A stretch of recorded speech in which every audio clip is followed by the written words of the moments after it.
London থেকে জনাব তারেক রহমান সাহেবের বাংলাদেশে ফিরে আসার পর থেকেই মোটামুটি বাংলাদেশের রাজনীতি, অর্থনীতি সবকিছুই তারেক রহমান সাহেবকে কেন্দ্র করে হচ্ছে। অর্থনীতির একটি অংশ বা রাজনীতির একটি অংশ মাঝে মধ্যে তারেক রহমান সাহেবকে বাদ দিয়ে আবার জামাতের দিকে যাওয়ার চেষ্টা করছে বটে, কিন্তু মূল স্রোতটি মূল স্রোতটি এখনো পর্যন্ত তারেক রহমান সাহেবের দিকে আছে। এই ভিডিওটি যেদিন করছি, অর্থাৎ 2026 সালের ফেব্রুয়ারি মাসের 4 তারিখ সন্ধ্যাবেলায়, সেই দিন পর্যন্ত সারা বাংলাদেশ মোটামুটি তারেক জ্বরে আক্রান্ত। বিএনপির যারা লোকজন রয়েছেন তাদের সবার একেবারে বদ্ধমূল ধারণা তাদের নেতাই হচ্ছেন পরবর্তী প্রধানমন্ত্রী। যারা বাইরের লোক, যারা তারেক রহমান সাহেবকে পছন্দ করেন না, তাদের ভীষণ রকম খারাপ লাগছে। অনেকে কান্নাকাটি শুরু করেছেন, এটা কেমন হলো? এই লোককে দীর্ঘদিন ধরে এত গালাগাল করলাম, যার শিক্ষা নিয়ে, দীক্ষা নিয়ে, পরিবার নিয়ে, ব্যক্তিগত জীবন নিয়ে কি সব কথাবার্তা বললাম, এখন তাকে বলতে হবে মাননীয় প্রধানমন্ত্রী জনাব তারেক রহমান। বা টেলিভিশনে খবরগুলোতে প্রচারিত হবে আজকের এই দিনটিতে প্রধানমন্ত্রী তারেক রহমান সাহেবের সম্ভাব্য সফরসূচি, অথবা বলা হবে আজকে জাতির উদ্দেশ্যে ভাষণ দেবেন মাননীয় প্রধানমন্ত্রী জনাব তারেক রহমান। তিনি যখন সংসদে থাকবেন, সংসদ সদস্যরা বলবেন মাননীয় প্রধানমন্ত্রী জনাব তারেক রহমান বা মাননীয় সংসদ নেতা জনাব তারেক রহমান সাহেব আপনি কিছু বলুন, স্পিকার বলবেন। তো এই জিনিসগুলো যারা তারেক রহমান সাহেবকে পছন্দ করেন না, ইতিপূর্বে বিশেষ করে আওয়ামী লীগের যারা লোকজন, কট্টরপন্থী লোকজন, যারা তারেক রহমান সাহেবকে তুই তুকারি বলে কথাবার্তা বলতেন, এটি তাদের জন্য বিশ্বাস করেন। মানে যে কোনো মানুষকে পৃথিবীর সবচেয়ে নিকৃষ্ট একটি খাবার, পচা খাবার তার সামনে দিয়ে যদি বলা হয় না খাবার না, যে কোনো একটি পচা দুর্গন্ধযুক্ত পদার্থ আপনারা অনুমান করে নেন, সেগুলো যদি বলা হয় যে তুমি এটা চামিচ দিয়ে, কাঁঠা চামিচ দিয়ে ধীরে ধীরে ধীরে ধীরে খাবে, এবং প্রথমে কয়েক চামচ খাবে, তারপরে সেটা নাকে মুখে চোখে মাখবে, তারপরে সেটার সঙ্গে প্রয়োজন মনে করলে কিছুটা লবণ, কিছুটা লেবু, কিছুটা পেঁয়াজ মরিচ মাখিয়ে তুমি পেস্ট করে নিতে পারো, এটা তোমার ইচ্ছা। তখন ওই মানুষটার জন্য যে একটা অবস্থা তৈরি হবে। আওয়ামী লীগের লোকজন যারা তারেক রহমান সাহেবকে অপছন্দ করেন, তাদের জন্য এই প্রধানমন্ত্রী তারেক রহমান এই কথাটা শোনার সঙ্গে সঙ্গে ওইরকম একটা অবস্থা তৈরি হয়ে গেছে। এই গেল এটা। 2 নম্বর হলো যে বর্তমান আওয়ামী লীগের অবর্তমানে রাজনীতিতে যারা বিএনপির প্রতিপক্ষ, তাদের মধ্যে এখন তারেক বিদ্বেষ মারাত্মক আকার ধারণ করেছে। আওয়ামী লীগের চাইতেও তারা এখন তারেক রহমান সাহেবকে বেশি অপছন্দ করেন। প্রধানমন্ত্রী তারেক রহমান এই কথাটা স্মরণ করতেই তাদের মাথায় একটা চক্কর দেয়, চোখ দুটো ঘুরতে থাকে, পেটের মধ্যে গুড়গুড়ানি শুরু হয়ে যায়, বিশ্রী এরকম আওয়াজ শুরু হয়ে যায়, পেটের মধ্যে থেকে ফুটফুট ফুটফুট ভুটভুট শুরু হয়ে যায়। এবং সেটা যে কি পরিমাণ নিকৃষ্ট সেটি তাদের সাম্প্রতিক সময়ের কথাবার্তায় আপনারা সেটা বুঝতে পেরেছেন। এই গেল অবস্থা। দেশে যারা রাজনীতিবিদদের বাইরে রাজনৈতিক বিশ্লেষক রয়েছেন, জ্ঞানীগুণী পণ্ডিত, মানে এরা সবসময় করে কি, স্রোতের অনুকূলে বা হাওয়ার অনুকূলে তারা পাল তুলে দেয়, নৌকা ছেড়ে দেয়। এখন সারা দেশ জাতি তারেক বন্দনায় লিপ্ত। জ্ঞানীরা কবিতা লিখছেন, গুণীরা সেই বিভিন্ন কর্মকাণ্ড করছেন তারেক ভজনে, কবিরা কবিতা রচনার পাশাপাশি দার্শনিকরা বিভিন্ন দার্শনিক সূত্র তৈরি করে ফেলছেন, কি করিলে কি হয়। সবাই অবাক বিষয়ে তারেক রহমান সাহেবের দিকে তাকিয়ে আছেন, মানুষের চেহারা তো সুন্দর হয় কি করে। আল্লাহ এই সাক্ষাৎ ফেরেশতা আমাদের মধ্যে পাঠিয়েছেন, আমরা যে কত জন্মের সৌভাগ্যবান। এরকম কবিতা রচনা করে বহু মানুষ তাবিজ বানিয়ে গলায়, মাজায়, কোমরে তারা ওই তাবিজ পরিধান করে ঘুরে বেড়াচ্ছে, যেন বিএনপির যারা লোকজন রয়েছে তারা তাদেরকে সম্মান করে, সমীহ করে। তারেক রহমান সাহেবকে নিয়ে সুন্দর সুন্দর কবিতা রচনা করা হচ্ছে। তার চেহারা মোবারক, তার পোশাক, তার জুতা মোবারক, জুতা মোবারকের তলা, একজন তো বলেই ফেলল যে তারেক রহমান সাহেবের একটা বিড়াল আছে নাম জেবু, এক নেতা, বেশ বড় নেতা। তো তিনি বললেন যে যারা, তারেক রহমান সে তো দূরের কথা, জেবুর একটা পায়ের যোগ্যতা যাদের নেই, বিড়ালের একটা পায়ের যোগ্যতা যাদের নেই, কত বড় দুঃসাহস তারা তারেক রহমান সাহেবকে সমালোচনা করে। এত বড় সাহস! লোকজন বলতেছে হ্যাঁ হ্যাঁ হ্যাঁ, ঠিক ঠিক ঠিক, এর চেয়ে তার উত্তম প্রশংসা হতে পারে না। তো এই যে তারেক বন্দনা, সেই তারেক বন্দনার যে জোয়ার চলছে, সেখানে শিল্পী, সাহিত্যিক, গায়ক, গায়িকা, নায়িকা কেউ বাদ নেই। কোমর দুলিয়ে দুলিয়ে নাচছে, গলা ঝুলিয়ে ঝুলিয়ে গাইছে, বাবরি চুল দুলিয়ে দুলিয়ে তারা সেই মঞ্চ কাঁপাচ্ছে। এরকম একটা তারেক জ্বর শুরু হয়েছে। তো আমরা যারা সাধারণ মানুষ, কখনোই ক্ষমতার সঙ্গে আসলে আমাদের সুসম্পর্ক হয়নি। আমার অন্তত কোনোদিন হয়নি। আমার সেই শৈশব থেকে বহু মানুষের সঙ্গে সখ্যতা ছিল। কিন্তু যখনই দেখা গেল যে মানুষটি বড় কোনো সরকারি পদ পদবি পেয়েছে, তার পরের দিন থেকে আমি তার থেকে দূরে চলে এসেছি। এটা কেন হয় আমি এটা বলতে পারি না। সব ক্ষেত্রে মানে এখন ধরুন রাজনীতি করি, রাজনীতির আগে তো বহু বছর ভালো, ভালো জায়গাতে ছিলাম। গ্রামে ছিলাম, শহরে ছিলাম, দেশে ছিলাম, বিদেশে ছিলাম। কিন্তু এই ক্ষমতার কাছাকাছি মানুষগুলোর সঙ্গে সম্পর্ক রাখা, সেই সম্পর্ককে ব্যবহার করা, ক্ষমতার পিছনে ছোটার যে লিপ্সা, এটা কেন জানি আমার হয়নি। হয়তো সে যোগ্যতাই নেই। তো আমরা এই তারেক রহমান সাহেবের যখন দুঃসময় ছিল, তখন বলার চেষ্টা করেছিলাম যে তারেক রহমান সাহেব দেশে আসছেন না, আসবেন না, ইত্যাদি ইত্যাদি। তখন বলছিলাম যে না, তিনি আসবেন এবং তিনি আসলে যমুনার যে কর্তৃত্ব, ডক্টর মোহাম্মদ ইউনূসের কর্তৃত্ব থাকবে না। যমুনার সামনে লোকজন যাবে না। এ কথা বলেছিলাম। আবার তারেক রহমান সাহেব যখন বাংলাদেশে এলেন, সারা বাংলাদেশ যখন তাকে নিয়ে লাফাচ্ছে, তারেক ছাড়া আর কোথাও কিছু নাই। ঠিক সেই দিন আমি বললাম যে বাঙালির এই আবেগ ৪৮ ঘন্টা থাকবে না। ৪৮ ঘন্টার পর আপনি দেখবেন তারেক রহমান সাহেবের বাসা বা অফিসের সামনে এই ভিড় নেই। এখন গিয়ে দেখেন সেই ভিড় আছে কিনা। যা হোক, যারা সমালোচনাকারী, বিশ্লেষক, তাদের বক্তব্য হলো তারেক রহমান সাহেব মূলত বাংলাদেশে পা দিয়েছেন প্রধানমন্ত্রী হিসেবেই।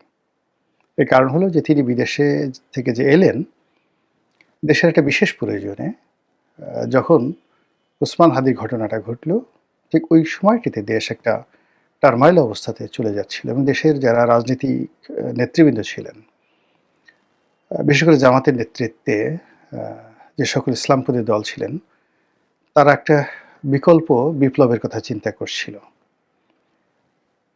ওসমান হাদির জানাজা যেদিন হবে সেই দিনই এরকম একটা বিকল্প কিছু হতে পারে, এরকম আশঙ্কা সবাই করেছিল। এটা যে জামাত করেছে বা করবে, নট লাইক দ্যাট। কিন্তু তাদের পক্ষে যে সকল ইউটিউবার রয়েছেন, দেশের বাইরে যে সকল কন্টেন্ট ক্রিয়েটার রয়েছেন, তারা এরকম একটা ন্যারেটিভ তৈরি করেছিল যে যেদিন ওসমান হাদির জানাজা হবে সংসদ ভবনে, সেদিন কিছু একটা ঘটবে।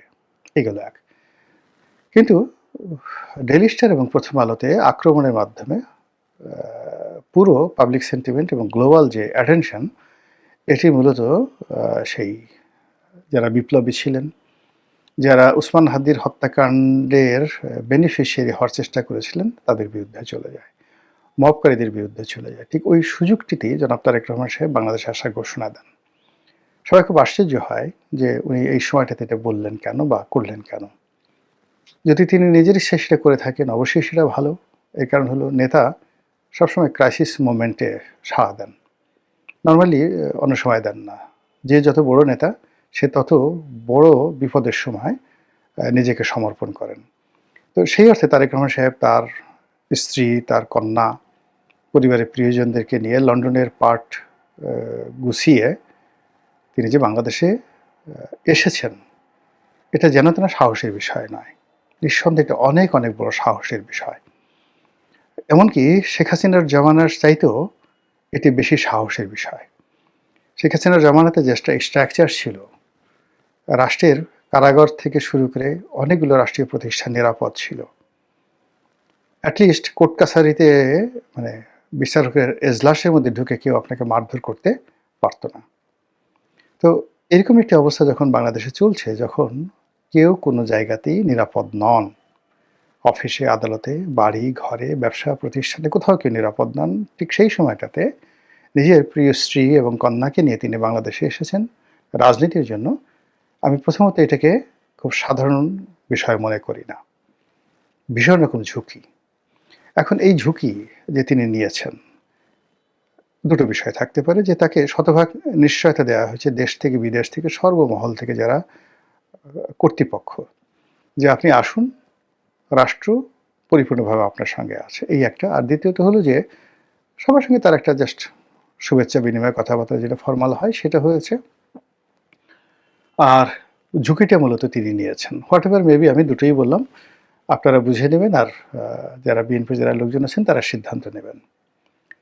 দ্বিতীয় যে বিষয়টি, তিনি বাংলাদেশে আসার পরদিন থেকেই, মানে আসছেন সেই দিন থেকেই, মানে যেদিন লোকজন এয়ারপোর্টে গেল, সবাই বলার চেষ্টা করলো যে তিনি দেশের প্রধানমন্ত্রী। প্রথমে বলা হলো ভবিষ্যৎ প্রধানমন্ত্রী, কিন্তু তাকে যেভাবে রাষ্ট্রীয় প্রোটোকল দেওয়া হলো এবং এখন পর্যন্ত দেওয়া হচ্ছে, তাতে তাকে ভবিষ্যৎ প্রধানমন্ত্রী নয়, বর্তমান প্রধানমন্ত্রী হিসেবে ট্রিট করা হচ্ছে।